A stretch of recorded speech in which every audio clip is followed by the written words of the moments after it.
तो फिल्म के शुरू होते ही हम रत्ना को देखते हैं। रत्ना घबराई हुई अपने कमरे में आकर अपना कमरा लॉक कर लेती है। उसका चेहरा भी बिगड़ा हुआ था और अचानक से वो अजीब हरकतें करने लगी। अगली सुबह रत्ना बिल्कुल नॉर्मल थी। उसने एक एनवेलप लाकर टेबल पे रखा जहाँ पर उसका बेटा बैठा हुआ था और फिर अपने बेटे को चलने को कहा। एनवेलप के अंदर डाइवोर्स पेपर्स थे जो उसका बेटा देख चुका था। ये लोग अभी रत्ना के हस्बैंड को ही पिक करने के लिए जा रहे थे जो एक नेवी ऑफिसर था और काफी अर्से बाद छुट्टियों पर घर वापस आ रहा था। यहाँ रत्ना अपने हस्बैंड की कलीग से भी अच्छा बिहेव नहीं करती और जब फारिस सीनियर्स का हस्बैंड उसे मूवी के लिए लेकर आता है तो वो उससे भी अजीबोगरीब बर्ताव करती है, जैसे वो उससे दूर रहना चाह रही हो। मूवी के बाद ये लोग घर आ जाते हैं। रत्ना सीधी तरह अपने फ्लैट के अंदर चली जाती है जबकि फारिस अपने नेबर से मिलने लगा था जिसने फारिस को बताया कि तुम्हारी वाइफ कई रातों से घर नहीं रहती। और ये सुनकर फारिस को बहुत ज्यादा गुस्सा आ गया। इसी चीज का गुस्सा आकर फारिस रत्ना पर निकालने लगता है लेकिन रत्ना कोई रिस्पॉन्स नहीं देती और दोबारा घर से बाहर जाने की बात कहती है। रत्ना को अपना बाहर जाकर काम पूरा करना था लेकिन तब फारिस प्यार से उसके करीब आता है और उसे रिक्वेस्ट करता है आज मत जाओ, कल चली जाना। रत्ना रुक तो जाती है लेकिन वो फारिस के साथ रहना ही नहीं चाहती थी। वो फारिस को इग्नोर कर रही थी जिससे उसे लगने लगा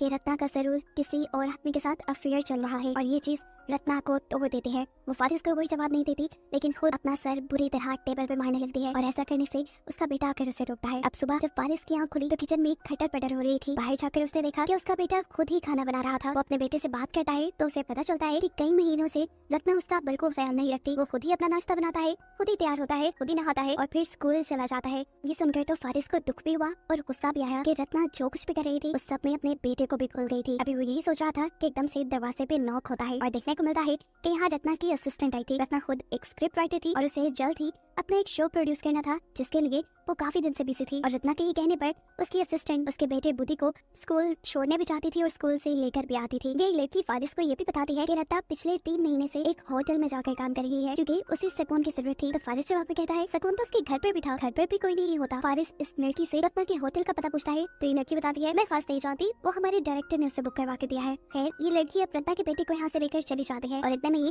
फारिस का नेबर उनके घर आ जाता है। इस मर्तबा वो एक नई खबर लेकर आया था। वो फारिस से कहता है मुझे लगता है रत्ना के ऊपर किसी डीमन का असर है और ये बात मैं छोटी से कह सकता हूँ क्योंकि मैंने उसके पीछे किसी डीमन को चलते हुए देखा है। फारिस को इन सारी चीजों पे बिल्कुल यकीन नहीं था। तब टोनी जवाब में कहता है देखो मैंने रिसर्च की हुई है, ये बुक तुम भी रखो, तुम भी इसे पढ़ना। अगर इसमें लिखे हुए साइंस तुम्हें अपने घर पे मिलने लगे तो समझ जाना कि रत्ना किसी मुश्किल में है और तुम उसे एक्सॉर्सिज्म करके बचा सकते हो। बुक में कुछ ऐसा लिखा था कि अगर फैमिली के किसी भी मेंबर के साथ वो डीमन होगा तो उसके बाकी फैमिली मेंबर्स को घर पर बेफजूल खून के धब्बे नजर आएंगे। उनकी इन्हीं बातों के दौरान दिखाया जाता है कि पीछे रत्ना का गाँव तकिया एक अजीब से मॉन्स्टर में बदल गया जिसे इन दोनों ने नोटिस नहीं किया। अब फारिस इन सारी बातों को इग्नोर करते हुए जाता है रत्ना के डायरेक्टर के पास क्योंकि उसे लग रहा था कि रत्ना का डायरेक्टर उसमें इन्वॉल्व है। वो उसे फजूल में यहाँ पीटने ही वाला था लेकिन फिर उसे पब्लिक का ख्याल आया और उसने पूछा बताओ रत्ना कहाँ है। डायरेक्टर जवाब में उसे रत्ना का एड्रेस नहीं बताता बल्कि ये कह देता है उसे डिस्टर्ब मत करो, वो बहुत बड़ा प्रोजेक्ट कर रही है। ये सारी चीजें सुनने के बाद फारिस को और भी ज्यादा गुस्सा आ गया। वो खुद क्या भी करता हर चीज उसे पता चलाने का तजस्सुस हो गया था, इसीलिए उसने एक प्राइवेट स्पाई को हायर किया जो हर वक्त उस डायरेक्टर पर और उसकी वाइफ पर नजर रखे। ये सब करने के बाद वो घर वापस आ जाता है। ये टाइम उसके बेटे के भी स्कूल से वापस आने का था। रत्ना की असिस्टेंट ही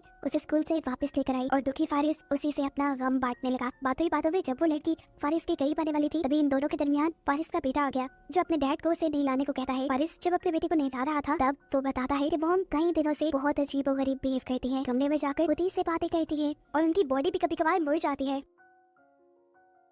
इनकी इन्हीं बातों के दौरान फारिस के बेटे को छत पर उनके धब्बे नजर आने लगे जिससे डरकर वो पानी के अंदर चला गया। यहाँ हम देखते हैं कि इतने में रत्ना भी घर आ गई। फारिस गुस्से में रत्ना के पास गया और उससे पूछा बताओ तुम कितने लोगों में इन्वॉल्व हो। ये बात इतनी ज्यादा गलत थी कि रत्ना को शदीद गुस्सा आ गया और रत्ना के गुस्सा होने पर हमें दिखाया गया कि उसके घर की लाइट्स एकदम से फ्लिकर होने लगी थी, यहाँ तक कि उनके घर का फ्यूज भी उड़ गया और रत्ना का मुंह भी इस वक्त अजीब हो गया था। एक मरतबा के लिए तो फारिस को लगा कि रत्ना गायब हो गई लेकिन लाइट आने पर उसने रत्ना को नीचे बैठे हुए देखा। वो सिर्फ जमीन पे गिरी हुई नहीं थी, उसकी हालत भी काफी अजीब थी। उसका मेकअप बिगड़ चुका था और वो अजीबोगरीब तरीके से मूव कर रही थी। ऐसे लग रहा था कि जैसे कोई अनदेखी चीज इस वक्त उसके साथ है। फारिस रत्ना को उठाकर रूम में ले जाता है। उसकी हालत बहुत खराब हो गई थी। ये सब क्या हो रहा था? फारिस यही सोच रहा था कि एकदम से उसकी नजर मिरर में गई जहाँ पर उसे रत्ना का गाँव तकिया एक डेड बॉडी की शक्ल में दिखा। आधी रात गुजर जाती है पर आधी रात में रत्ना को दोबारा से वही अटैक आता है जिसमें वो अजीबोगरीब बिहेव कर रही थी और उसने अपना गाँव तकिया ऊपर रखा हुआ था। ये देखकर फारिस उसके ऊपर से गाँव तकिया उठाकर साइड पे फेंक देता है जिसके बाद रत्ना की हालत ठीक हो जाती है। इतने में ही हम देखते हैं कि फारिस को किसी का फोन आया। ये उसी स्पाई की कॉल थी जिसने फारिस को बताया कि वो डायरेक्टर तुम्हारी वाइफ में इन्वॉल्व नहीं है, क्योंकि वो सारी इन्वेस्टिगेशन कर चुका था। कॉल के बाद जैसे ही फारिस रूम में आया तो रत्ना दोबारा ही उसे पोसेस हालत में मिली। उसके बाद उसके मुंह पे आए हुए थे और वो अजीबोगरीब काम कर रही थी। लाइट्स एक और बार फ्लिकर हुई और फिर जब वो लाइट्स बंद होकर ऑन हुई तो रत्ना घर से गायब हो चुकी थी। फारिस को इस मर्तबा भी कुछ चीजें अजीब नहीं लगी। उसका शक अभी भी डायरेक्टर पे जा रहा था, इसलिए उसने दोबारा स्पाई को फॉर की और डायरेक्टर के होटल का एड्रेस पूछते हुए उसके होटल में चला गया। वो जब लिफ्ट में था तो उसे यहाँ पे एक ओल्ड लेडी मिली जो उसे ये कहती है कि वो आने वाला है, जो कहने के बाद वो भी गायब हो जाती है। फिर उसने जाते ही डायरेक्टर पर गन पॉइंट कर दी, लेकिन फिर उसे पता चला कि उसके रूम में तो कोई भी नहीं था। वो घर वापस आया तो उसने देखा कि उसका बेटा बहुत ज्यादा डरा हुआ है, क्योंकि उसे छत पर खून के धब्बे नजर आ रहे हैं। काफी देर से वो वॉशरूम में भी नहीं गया था क्योंकि वहाँ पर रत्ना थी और उसे अब रत्ना से डर लग रहा था, अपनी मॉम से डर लग रहा था। जाने से पहले तो फारिस खुद वॉशरूम चेक करके गया था, रत्ना वहाँ नहीं थी, लेकिन अब रत्ना वहाँ कैसे आ गई थी उसे समझ नहीं आता। वॉशरूम में जब वो जाकर देखता है तो रत्ना की हालत काफी बुरी थी। उसने अपने ऊपर अपना गाँव तकिया रखा हुआ था और उसके पाँव में से भी खून निकल रहा था। बाकी जो कोई भी उसे देखता डर जाता। फारिस अपने बेटे को इस कमरे से चले जाने को कहता है और फिर रत्ना को उठाकर बेड पर लिटाता है। रत्ना को सुलाने के बाद वो अपने बेटे के पास आ गया, उसे तसल्ली दी और उससे बातें करने लगा और बातें करते करते ही ये दोनों यहाँ सो गए। फारिस के सोने के बाद आधी रात को रत्ना दोबारा उठी। अब वो बिल्कुल ठीक लग रही थी। वो तैयार हुई, उसने बोल्ड मेकअप किया और छतरी लेकर बाहर निकल गई। बाहर बहुत तेज बारिश हो रही थी, लेकिन इसकी उसे परवाह नहीं थी। वो इस बारिश में झूमती एंजॉय करती आगे बढ़ती है और तभी उसे टैक्सी मिल जाती है। वो टैक्सी को उसे होटल जाने को कहती है जहाँ पर पिछले कई दिनों से वो काम करने के लिए जाया करती थी। मौसम की खराब हालत और अकेली लड़की को देखकर टैक्सी ड्राइवर भी सिचुएशन का फायदा उठाने की कोशिश करता है, लेकिन रत्ना इग्नोर करके उसकी गाड़ी से निकल जाती है। और तब हम गाड़ी के अंदर एक शैडो को देखते हैं, एक भूत को देखते हैं। रत्ना की गाड़ी से निकलते ही वो एंटिटी जो हमें उस कार में बैठी दिखाई दी थी वो बेदर्दी से ड्राइवर को मार देती है। ये सब रत्ना ने भी देखा, लेकिन ऐसे कोई फर्क नहीं पड़ा और वो बड़े मजे से अपने रूम के अंदर चली गई। यहाँ हमें देखने को मिला कि स्पाई भी उसका पीछा कर रहा है। जाहिर सी बात है फारिस के कहने पर स्पाई जैसे ही रत्ना के रूम के पास गया तो उसे रत्ना के रूम के अंदर से अजीबोगरीब आवाजें आने लगी। उसे लगा कि रत्ना के रूम के अंदर पहले से ही कोई होगा। बिना कुछ पूछे ही इजाजत लिए वो रत्ना का रूम खोलकर अंदर चला गया, जहाँ पर कोई भी नहीं था। रत्ना भी ऐसे खड़ी हुई थी जैसे उसे कोई फर्क ही ना पड़ा हो, जैसे वो पूरी तरह होश में ही ना हो। उसे स्पाई के अंदर आने से भी कोई फर्क नहीं पड़ा, क्योंकि वो जानती थी कि ये काम फारिस ही करवा रहा है। स्पाई कुछ उससे सवाल पूछता है और फिर उसका पूरा कमरा, उसकी अलमारी, बेड के नीचे, यहाँ तक कि उसका वॉशरूम भी चेक करता है। लेकिन इस टाइम रत्ना के कमरे में कोई भी नहीं था। इन सारी चीजों की वो वीडियो भी बनाता गया क्योंकि ये उसे फारिस को भेजनी थी। जब तक स्पाई सब कर रहा था रत्ना अपने काम में मगन थी। यहाँ हम देखते हैं कि रत्ना की वीडियो बनाते हुए वो आदमी भी आहिस्ता आहिस्ता रत्ना के करीब आने लगा, लेकिन रत्ना ने कोई रिस्पॉन्स नहीं दिया, यहाँ तक कि उसके हाथ भी नहीं हटाई। एकदम से अब इस आदमी को बाथरूम से अजीब आवाज आई। उसे लगा कि बाथरूम में कोई है। चेक करने के लिए जैसे ही उसने बाथरूम का दरवाजा खोला तो वहाँ बहुत सारा खून गिरा और सामने एक एंटिटी, एक डीमन भी उसे दिखाई दिया, जिससे डरकर वो फौरन ही बाथरूम से बाहर निकल आया। लेकिन पीछे रत्ना तो जैसे हथियार लिए तैयार खड़ी थी। वो इस आदमी को बार बार स्टैब करके यहीं पर मार देती है और मारने के बाद वो इस आदमी की बॉडी को उठाकर होटल की अलमारी में रख देती है। और ये सब करने के बावजूद भी रत्ना के फेस पर कोई एक्सप्रेशन नहीं आया। उसे डर भी नहीं लग रहा था। सीन यही से कट होकर हमें फारिस को दिखाया जाता है, जिसकी आंख खुली है क्योंकि उसके ऊपर छत से खून के कतरे गिर रहे थे। ये देखकर तो वो खुद बहुत ज्यादा डर गया। उसे रत्ना के खिलाफ कोई सबूत भी नहीं मिले थे, इसीलिए उसने इस बात पे यकीन कर लिया कि जरूर रत्ना के ऊपर किसी डीमन ने असर किया हुआ है, किसी डीमन ने रत्ना को पोसेस किया हुआ है। इस चीज का हल ढूंढने के लिए वो टोनी से बात करने के लिए जाता है और टोनी भी डीमन के सुराग ढूंढने के लिए उनके घर आ जाता है। घर चेक करने के बाद उसने फारिस को बताया जो भी डीमन यहाँ आया है उसे किसी ने भेजा है, क्योंकि वो रत्ना की फैमिली से जेलस है। वो लोग इस डीमन से रत्ना को छुटकारा दिलवा सकते थे एक्सॉर्सिज्म की मदद से, लेकिन इस सब के लिए रत्ना का घर में होना जरूरी है। अब जितने भी रत्ना नहीं थी, फारिस को वहाँ पर बहुत सारी कैसेट्स नजर आ रही थी। टाइम पास करने के लिए उसने इनमें से एक कैसेट प्ले कर ली। ये रत्ना के शो की रिहर्सल्स की रिकॉर्डिंग थी, जहाँ पर उसने देखा कि उसका डायरेक्टर बार बार उसके स्क्रिप्ट्स को कैंसिल करवा रहा था। वो उसके काम को बुरा कहता था और एक ही काम कहीं बाहर उससे लेता था, जिसकी वजह से रत्ना काफी डिस्टर्ब थी। इसी रिकॉर्डिंग में हम देखते हैं कि रत्ना की असिस्टेंट उसकी सारी स्क्रिप्ट्स को समेटती है और फौरन रत्ना के पीछे आकर उससे कहती है कि मैं तुम्हारी सारी प्रॉब्लम्स हल कर सकती हूँ, सिर्फ एक शर्त पे कि तुम अपने हस्बैंड को मुझे दे दो। जाहिर सी बात है किसी को भी ये बात सुनकर गुस्सा आना ही था। रत्ना ने बुरी तरह इनकार कर दिया। तब उस लड़की ने कहा सोच लो, मैं तुम्हें उसके बदले कुछ ऐसा दे सकती हूँ जो हमेशा तुम्हारी बात मानेगा, लेकिन वो एक इंसान नहीं होगा, वो होगी कोई एंटिटी, एक डीमन। ये सारी चीजें फुटेज में देखने के बाद फारिस समझ गया कि जरूर रत्ना की असिस्टेंट नहीं, वो एंटिटी, वो डीमन रत्ना के पीछे लगाया है। सारी बात समझने के बाद वो इरादा करता है कि वो रत्ना की मदद करेगा, इसीलिए वो पूछ पुछाकर रत्ना के होटल जाता है, जहाँ हमें देखने को मिला कि इस टाइम रत्ना के पास उसका डायरेक्टर आया हुआ था, जो अभी भी रत्ना को फोर्स कर रहा था अच्छी स्क्रिप्ट लिखने के लिए। ये देखकर रत्ना को बहुत ज्यादा गुस्सा आ गया और रत्ना के गुस्से में आते ही इस डायरेक्टर के सामने वो डीमन आ गया। जिसे देखकर ये डायरेक्टर बुरी तरह डर गया। उसे समझ नहीं आई वो क्या करे, बिल्कुल स्पाई की तरह वो भी जब डर कर पीछे मुड़ा तो उसे रत्ना मारने के लिए खड़ी थी और रत्ना इस टाइम उसके गले पर चाकू रखते हुए उसका भी मर्डर कर देती है। ये सब करते हुए उसे इस चीज का ख्याल भी नहीं रहा था कि उसे जेल भी हो सकती है। शायद वो ये सब इस डीमन के पोजेशन से आकर कर रही थी। नीचे हम देखते हैं कि फारिस उसी गाड़ी के पास आकर रुका है जिस गाड़ी के अंदर रत्ना यहाँ आई थी। उसका ड्राइवर मरा हुआ था। अभी वो उसी को देख रहा था कि अचानक डायरेक्टर की लाश भी उसी गाड़ी पे आ गिरी और ये देखकर वो बुरी तरह घबरा गया और फौरन रत्ना के रूम के अंदर जाने के लिए बढ़ा। जब वो लिफ्ट में था तो उसे दोबारा से वही ओल्ड लेडी मिली जो पहले भी उसे मिल चुकी है और वो उसे इतना ही कहती है कि वो आगे आए और ये कहकर वो वहाँ से चली जाती है।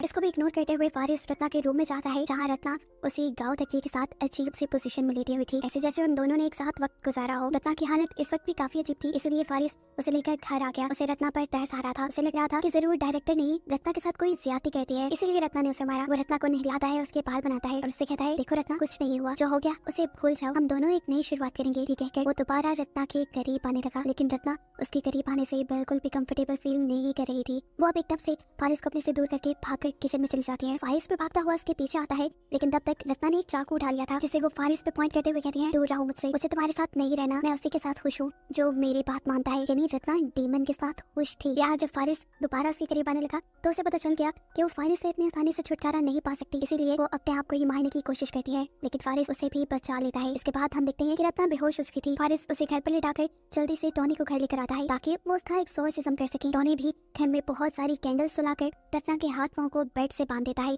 लेकिन इस सब के बाद उसे क्या करना था ये वो नहीं जानता था और कंफ्यूजन उसके मुंह पे साफ नजर आ रही थी। एकदम से अब वो खुद से एक बात बनाता है और फारिस से कहता है कि मुझे रत्ना की पूरी बॉडी को अच्छे से चेक करना होगा, तुम बाहर चले जाओ। इस बात से साफ जाहिर था कि वो भी रत्ना का फायदा उठाना चाहता था। यहाँ दिखाया जाता है कि बुद्धि अब स्कूल से वापस आ चुका था। उसे स्कूल से रत्ना की असिस्टेंट ने पिक किया था, जो इस टाइम घर आते ही घर का अजीब सा माहौल देखकर फौरन यहाँ से भागने की कोशिश करती है, लेकिन फारिस उसे पकड़ लेता है। वो उसे कहता है मैं जानता हूँ ये सब तुमने किया है, तुमने भेजा है ना रत्ना के पास डीमन, तुम रत्ना को आजाद करो चाहे मुझे ले लो। उसका मतलब था कि ये लड़की जो फारिस को किसी भी हालत में पाना चाहती थी, फारिस अब उसके साथ रहेगा, लेकिन फारिस ये सब मुंह से बोल रहा था, दिल में ऐसी बात उसकी नहीं थी। वो अभी भी रत्ना को आजाद करने के लिए नहीं बोल रहा था, वो सिर्फ अपनी फीलिंग्स के लिए ये सब कह रहा था और उसकी फीलिंग्स उस डीमन ने सुन ली और एकदम से वो फारिस को साइड पे गिराते हुए रत्ना के असिस्टेंट के पास आ गया और फिर उसकी बॉडी के अंदर चला गया। उसे पोसेस करते हुए डीमन ने फारिस के ऊपर हमला कर दिया, लेकिन फिर उसने फारिस को नहीं मारा क्योंकि वो तो रत्ना के अकॉर्डिंग काम करता था और रत्ना नहीं चाहती थी कि डीमन फारिस को मारे, इसीलिए डीमन इस लड़की की बॉडी के साथ घर से बाहर चला गया और अजीबोगरीब हरकतें करने लगा। अब फारिस जब वापस रूम के अंदर आया तो उसने देखा कि टोनी उसकी वाइफ के साथ जबरदस्ती करने की कोशिश कर रहा था और ये देखकर उसे गुस्सा आ गया। इससे पहले कि वो टोनी के साथ कुछ करता, इस रूम का सारा फर्नीचर हवा में लटक जाता है और यहाँ की लाइट्स भी चली जाती हैं। टोनी इसी मौके का फायदा उठाते हुए फारिस को मारने की कोशिश करता है क्योंकि वो जानता था कि अगर उसने फारिस को न मारा तो फारिस उसे मार देगा। अब ठीक उसी टाइम पर जब वो फारिस को मारने वाला था, डीमन ने उसी को पोसेस कर लिया। ऐसी हालत में टोनी खुद अपना सर दीवार से मार मार कर मर गया और यहाँ रेलवे स्टेशन पे रत्ना की असिस्टेंट भी अपना सर नीचे मार मार कर मर गई। सीन कट होकर दोबारा हमें फारिस का घर दिखाया जाता है जहाँ दीवारों पे, छत पे, फ्लोर पे हर जगह खून फैलने लगा था और ये देखकर फारिस भी डर गया। हाथ में गन लिए उसने तेजी से अपने बेटे का दरवाजा खटखटाया ताकि वो अपने बेटे को लेकर यहाँ से भाग जाए, लेकिन दरवाजा ना खुलने पर मजबूरन उसे रत्ना के रूम में जाना पड़ा, जहाँ जाकर उसने देखा कि रत्ना अपने गाँव तकिए के साथ टाइम स्पेंड कर रही थी। असल में गाँव तकिए के अंदर इस वक्त डीमन था और वो डीमन के साथ इंटीमेट हो रही थी। ये देखकर फारिस के भी होश उड़ गए। उसे समझ नहीं आई कि उसने देखा क्या है। उसके दिमाग पे इतना स्ट्रेस आया